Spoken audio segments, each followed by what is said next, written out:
Rosie is a pink tank engine that is new to the island of Sodor.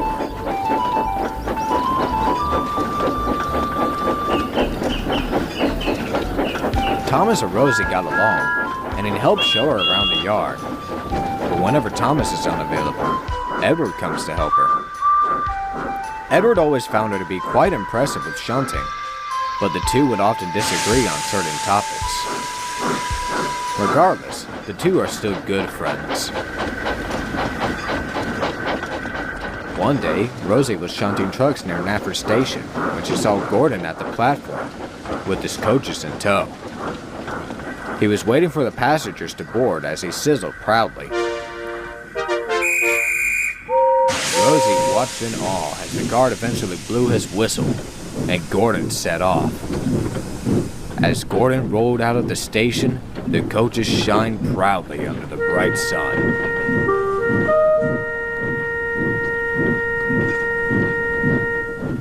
Rosie was mesmerized.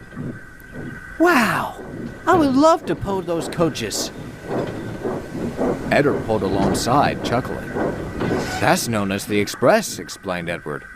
It's a train that goes across the island all the way to Victorstown. Rosie was even more ecstatic. You think I could pull those coaches sometime, Edward? She asked hopefully. Pah! Snorted James.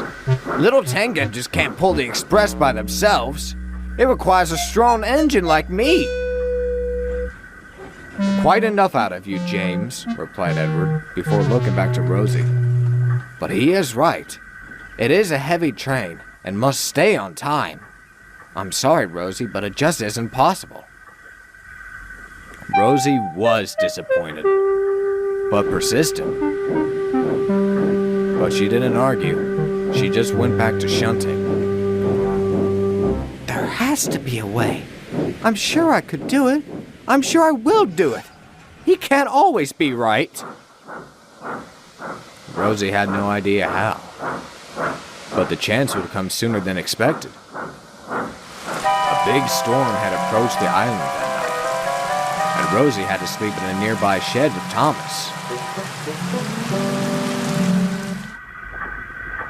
By morning, Thomas had already gone to his branch line, and Rosie arrived at Nafford Station, only to not find Edward there. Even more so, the passengers were waiting impatiently at the platforms. It was then Sir Topham Hatt appeared. Due to the storm last night, he explained worriedly, a pole had fallen and disabled the turntable at Tidmouth, leaving my good engine stranded there.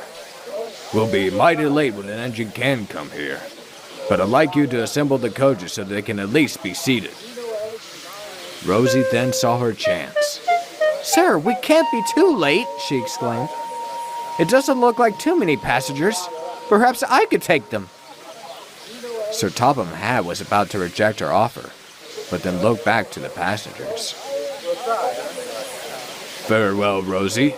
You may pull the express, but be cautious and be patient.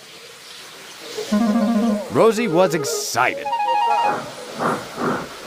She shunted the express together and coupled up, waiting as the passengers boarded.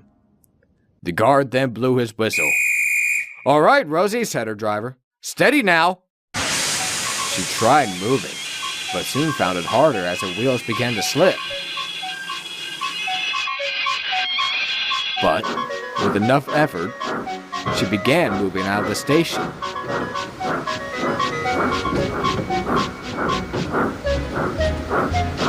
She was nowhere near as fast, but she struggled on, her driver and fireman being hard at work to produce enough steam.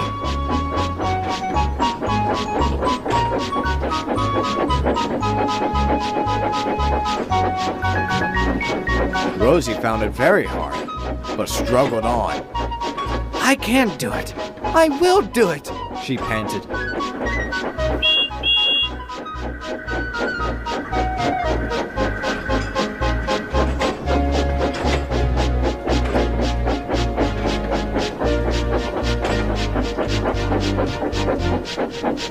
She then arrived at Edward Station, feeling worn out as she went to refill herself once more. The station master then appeared. Gordon's Hill is up ahead. You won't be able to make it without a backer for the rest of the trip. Rosie was sad. She knew he was right. The backer soon arrived. It was Edward. "Got here as soon as I can," exclaimed Edward. "They managed to fix the turntable." Rosie looked at Edward, still very much saddened. "I'm sorry, Edward. You are right. I guess I am just a silly engine."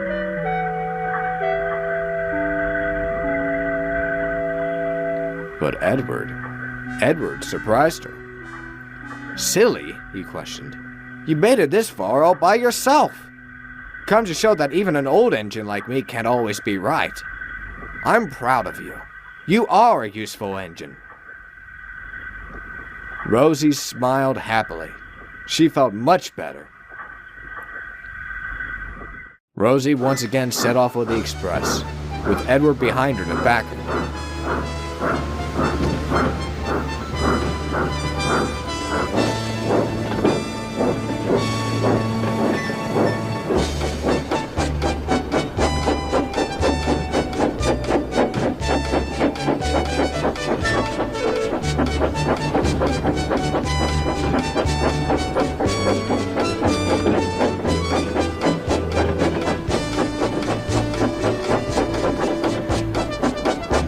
They reached Gordon's Hill as Edward called out, "Show them what two engines could do with determination!"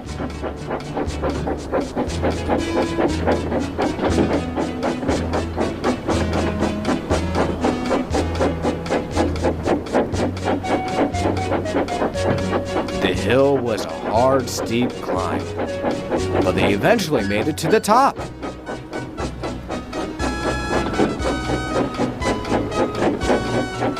Edward stayed behind, and the two of them helped make up for lost time.